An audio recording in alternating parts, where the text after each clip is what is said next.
Welcome back, Global War in 1939. We're moving on to Germany's eighth turn of the game. So definitely a lot going on. We're going to further expand. So we're still in that turn between turn 7, 8, 9 is probably the most scary for the Axis, as if the Allies are going to gain momentum and start dictating the play of the game, now is their time to do it. So we must be very careful in where we choose to fight and where not to, and also we don't want to give the Allies any opportunity to gain that momentum swing. So now with that, we're doing about 9 different battles this turn, 8 of which are in the Soviet Union, 1 against the Commonwealth. So that will further expand, give us more income to purchase more units, lower the Allied income, so they'll have fewer, which will make our job a lot easier. Now, for our purchase options, Germany does have 113 to spend.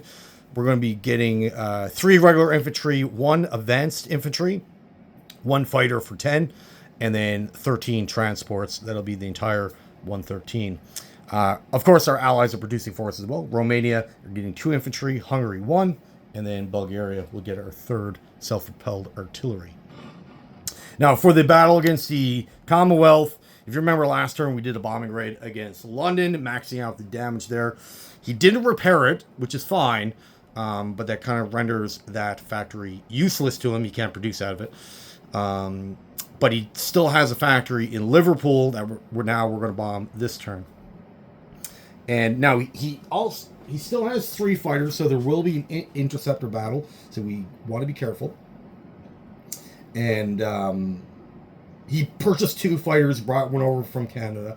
But essentially, we're going in with our entire Air Force. We're going to bring in 7 bombers, 2 fighters, 3 tacticals. So there will be interceptor, 1 round of combat. Hopefully, we can win that or come out ahead and then conduct the actual bombing raid. For the rest of our battles, they were all in the Soviet Union. Luckily for us, he did back out his army, giving us a little bit of breathing room. So that's fantastic. So we're going down into the Caucasus.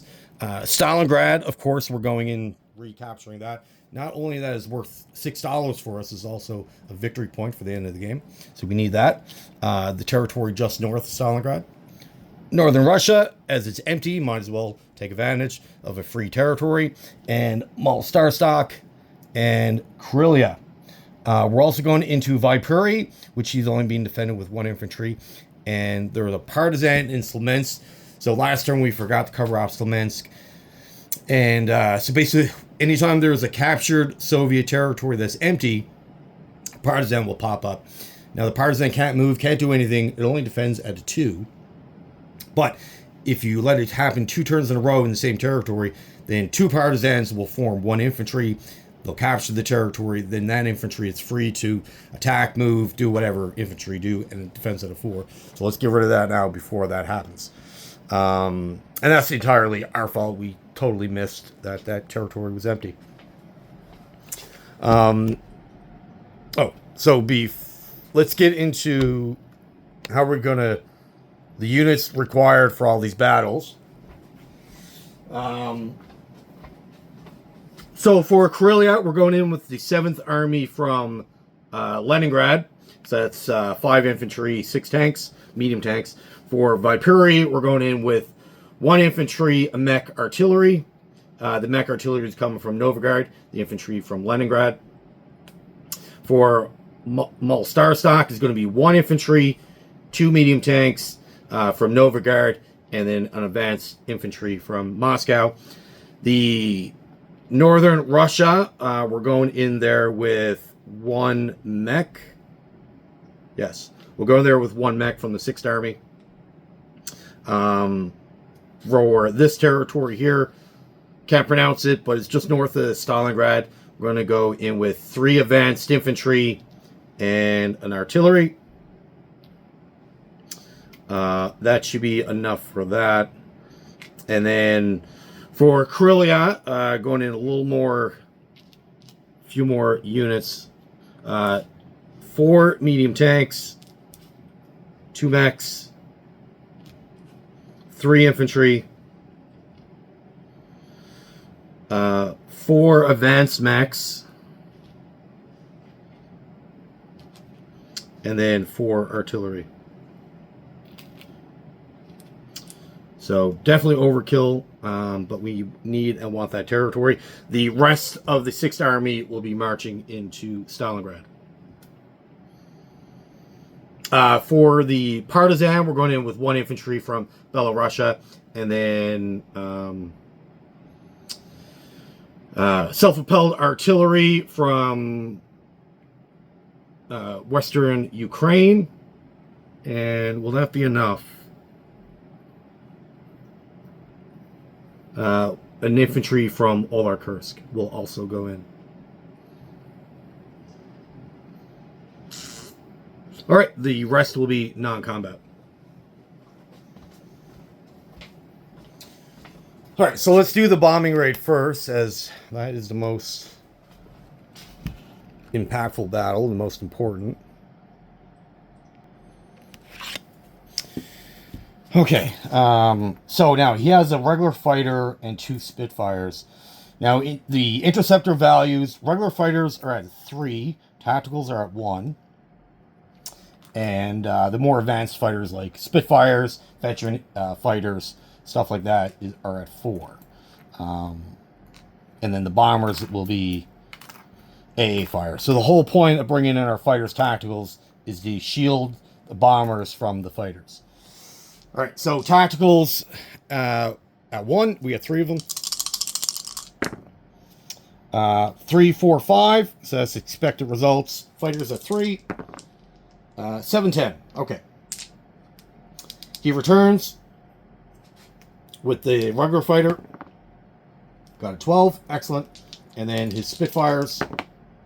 7, 11. Okay, so nothing actually happens. The fighters all return back to their bases. Our fighters, tacticals, will go back to Western Germany. His 3 will obviously go back to the territory that we're attacking. So we have 7 bombers. So that gives him 7 dice.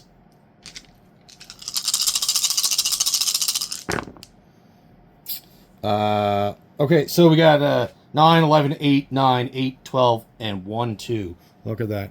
So our luck in AA fire has finally ran out. We lost 1 bomber, unfortunately. Which is fine. I think throughout the game, I think this is our 3rd major bombing raid offensive. And we didn't lose anything, so we have to be grateful for that. Heavy bombers, you get 2 dice each. And then 4 dice for the medium bombers. So we're looking for 25 to max out the damage. We need 19 to get up to 80 accumulative to gain a victory point. Okay, roll, I guess. So we got a couple 6s. So that's 12. 17. That's 20. 28. Over 30. So we've done our job in maxing out that factory at 25. This is amazing. And then now we just gained a victory point for the end of the game as well. Probably more importantly, it renders his ability to produce in Liverpool. So now he can't get any fresh reinforcements into Britain, which is fantastic. But unfortunately, we did lose a bomber. So, all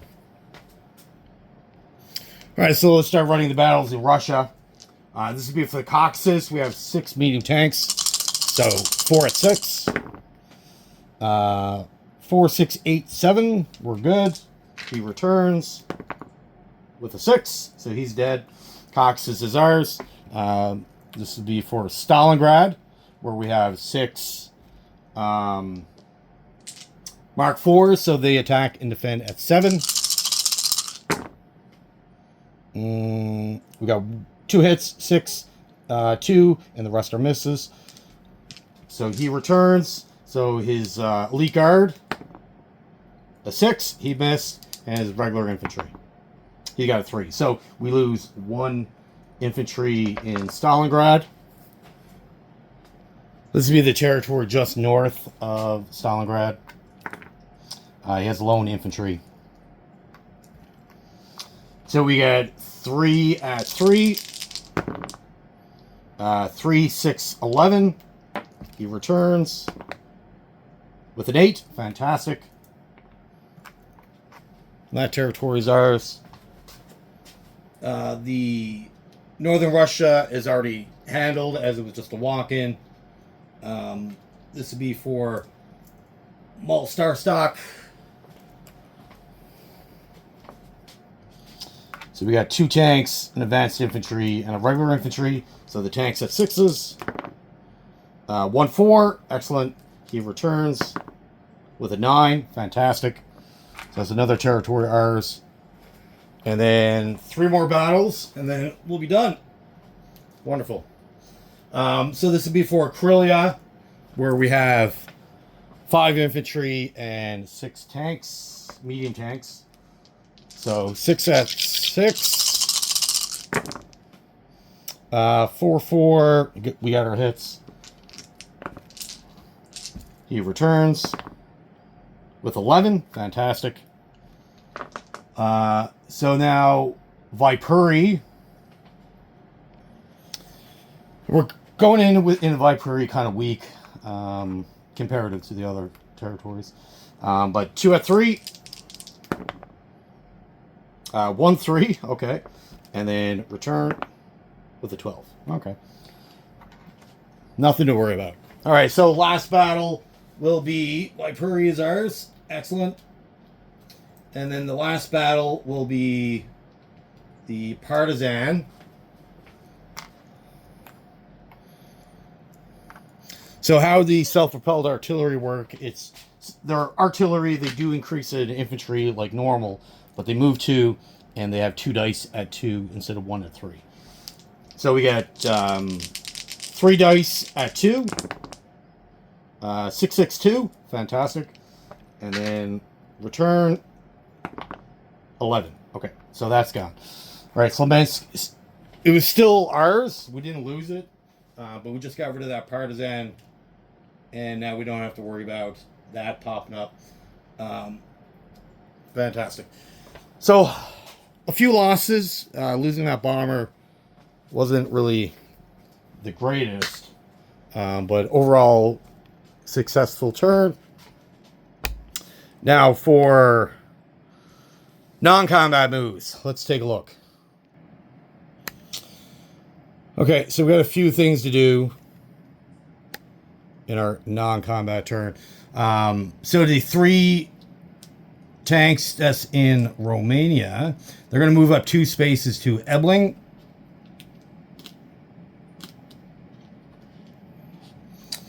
The train in Romania are going to grab the 3 infantry, and they're going to go to Kharkov. 1, 2, 3. They're going to go there. We can't go into Stalingrad, even though we have the movement, but we just captured Stalingrad, so we can't get the train in there. The 2 advanced mechs in Romania are going to move up to eastern Ukraine. The infantry in eastern Ukraine is going to move up 1. An infantry in western Ukraine is going to move up 1. Actually, we're going to move up 2. And then 2 infantry from... No, we're going to keep 1 behind. The other infantry will go up to Olarkursk. In Poland, we have an infantry to go into Belarusia. Another infantry to go into Pskov. And Pskov to go into Leningrad. We're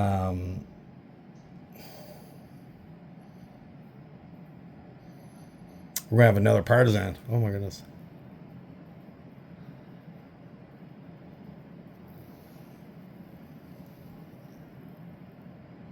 All right, so we'll have to deal with another Partisan next turn. That's fine, I guess. The self-propelled artillery will go into Ukraine. I guess that frees up this guy to also move up 1 space. We'll put him in Olarkursk as well, I guess.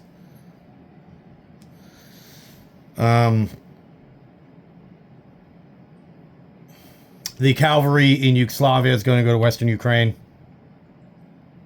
The train in Bulgaria is going to go up to Western Germany, grabbing the 3 artillery. The infantry artillery are also going to go from Berlin, are also going to go into Western Germany. So they're all there now. The cavalry in Marseille.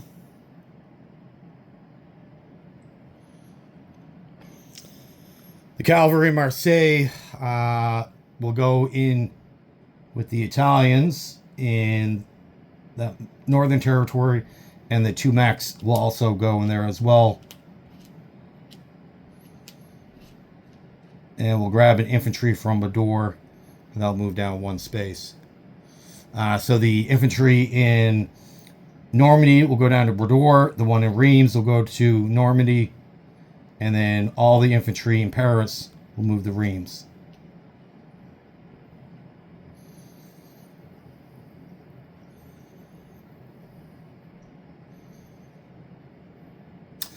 The air transports that are in Yugoslavia, they got a movement of 6. So 1, 2, 3, 4, 5. They're going to move up to Oslo. The fighters in Romania, they're going to come down to Cairo.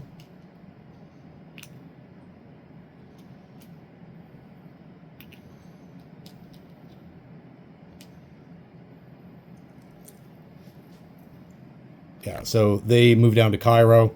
They get a range of 5. 1, 2, 3, 4, 5. I think that is it. Let me double check everything. Just two more small moves. The infantry in Hungary move up to East Poland, and then the guy in Western Russia will move into Moscow. So we'll have to deal with 2 partisans next turn, which is fine.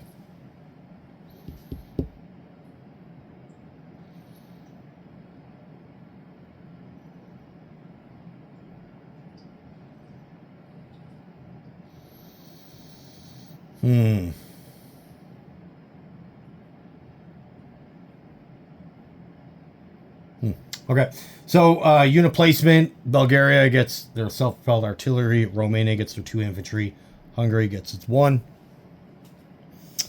For the 3 military bases in Russia, they all get an infantry each. That's the only thing that we're allowed to build at a military bases.